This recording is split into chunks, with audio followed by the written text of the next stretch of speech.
लेकिन बहुजन समाज पार्टी का चुनाव का जो रणनीति है इस पूरे चुनाव के दरमियान समझ में नहीं आया। कुछ आप अगर समझा पाए हमारे दर्शकों को। नहीं, वो तो रणनीति होती है, नीति है तो वही बताएंगे, मायावती जी खुद ही बताएगी।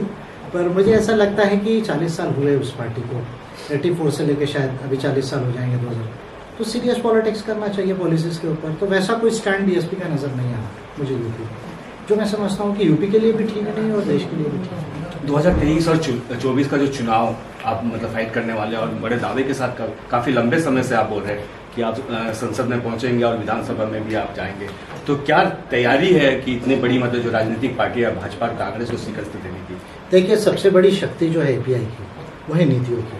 जो नीतियाँ एपीआई के पास में है वो किसी के पास में नहीं है, और ये नीति ऐसी है जो देश के हर नागरिक को विकसित कर सकती है, गरीबी पूरी तरह समाप्त कर सकती है, उसको मध्यम रूप से अमीर बना सकती है, सारे लोगों को एम्प्लॉयमेंट दे सकती है, सारे लोगों को बिजनेस में डेवलप कर सकती है, गवर्नमेंट सर्विस में डेवलप कर सकती है, और इंडिया को अमेरिका चाइना के बराबर ला सकती है। ऐसी ऑफिशियल पॉलिसी हम राइटिंग में हमारे पास है और उसको हम और एडवांस करके डिक्लेयर करने वाले हैं। मैं समझता हूँ कि देश की जनता जो है अगर इस बात को समझेगी तो नेचुरली है जो वो एपीआई को चॉइस करेगी।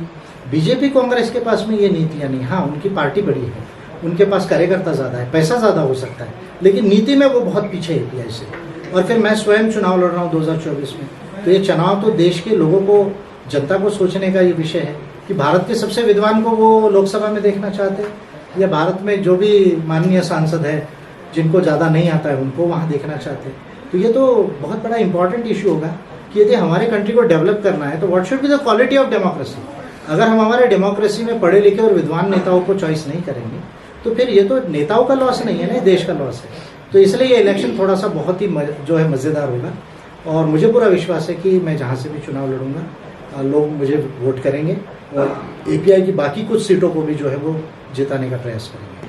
आपने 5वीं अनुसूची का बात किया, उसमें आपने बताया कि पेशा नियम भी बताया, और ऐसे एक राजनीतिक पार्टी, इतनी सारी राजनीतिक पार्टियों में मैंने देखा कि आप पहली बार पेशा नियम को बनाया और आप राज्यपाल से भी बात कर रहे हैं और राष्ट्रपति को भी भेजे हैं, लेकिन अभी तक किसी प्रकार का जवाब उनकी तरफ से नहीं आया, किसी प्रकार की बैठक नहीं हो रही है। और आपके पार्टी के भी लोग काफ़ी कोशिश किए उनसे बातचीत करने के लिए, लेकिन उन्होंने कोई जवाब नहीं दिया। आप इसको किस तरीके से देखते हैं? देखिए, ये तो बहुत सीरियस इशू है। देखिए, अभी तो थोड़ा कोरोना था इसलिए मैं भी ज़्यादा नहीं बोल रहा हूँ। चलो भाई, हर गवर्नमेंट को कोरोना में तकलीफ थी, पर अब कोरोना फ्री हो गया है, और कोरोना फ्री हो गया है तो मैं उनको फ्री नहीं छोड़ूंगा। अभी आज से मैंने शुरू किया है, और जो 11 राज्य है उसमें 11 राज्यों में और छत्तीसगढ़ में अभी ये शुरू किया। आज मैंने उनको याद दिलाया, अगर वो नहीं मानेंगे तो इस पर बहुत बड़ा जन आंदोलन करेंगे हम लोग। और अगर वो नहीं बनाना चाहते पैसा रूल्स को, तो फिर जो है हम उनको इलेक्शन में वोट आउट करेंगे, चाहे कांग्रेस की गवर्नमेंट भी हो। कई बार आपसे मैंने सवाल किया है कि आप गोंडवाना देश बनाना चाहते हैं और आदिवासी आपका लाइफ लाइन है पूरा पार्टी का, लेकिन हमारे छत्तीसगढ़ में सबसे ज़्यादा आदिवासी, जो 3000 से ज़्यादा आदिवासी है, वो क्या बोलते जेलों में बंद है, और सभी आदिवासियों को माओवादी या नक्सलवादी के रूप में मतलब उन लोग बंद करके रखना चाह रहे हैं। और जब भी वो जल जंगल ज़मीन की बात करते हैं तो उनको सभी को मतलब गोली से उड़ा दे रहे, फर्जी मुर्रे में मार दे रहे। इस पूरे चीज़ों का समाधान हम कैसे निकालेंगे? जो एक तो कॉन्फ्लिक्ट जोन बन गया पूरा छत्तीसगढ़, उसको हम कैसे बाहर ले आए? देखिए, एक तो पहली बात जो है, मैं रूल ऑफ लॉ में विश्वास करता हूँ, तो कानून के राज से समाधान निकलना चाहिए। मेरा ये मानना है कि कहीं पर भी हिंसा से समाधान नहीं हो सकता। अभी कुछ कारणवश लोग करते हैं, नहीं करते, उस पर मैं कुछ भी नहीं कहना चाहूँगा, अच्छा भी नहीं बुरा भी नहीं। लेकिन यदि किसी को आपने एलिगेट करके कह दिया है कि भाई गलत धाराएं लगा दी उस पर, और अगर वो प्रूव नहीं हो रही है, तो मान लीजिए आप 90 दिन में चार्जशीट कर रहे हैं, उसके बाद में भी आप जो ये नहीं कर रहे, फिर मान लीजिए आपको उसके सेक्शन के हिसाब से उसको 7 साल सजा हो सकती है, 10 साल, उसका आधा पीरियड भी निकल गया, फिर भी आप उसको जेल में रख रहे हैं, तो मैं समझता हूँ ये तो failure of rule of law है। तो किसी भी स्टेट गवर्नमेंट को ऐसा करना जो है, ये direct violation of human rights है। इसके समाधान कई तरह के हो सकते हैं, लेकिन सबसे बड़ा समाधान है कि पेशा लॉ और पेशा नियम जो है और 5th शेड्यूल, इसको इम्प्लीमेंट किया जाए।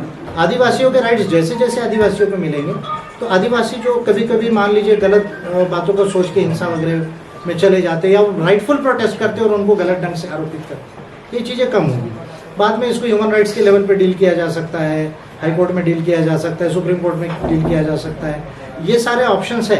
लेकिन सबसे बड़ा जो इम्पोर्टेंट बात है कि पेशा लॉ एंड पेशा रूल्स जो है और 5th शेड्यूल ये इम्प्लीमेंट होना चाहिए, उस पर काम करना चाहिए।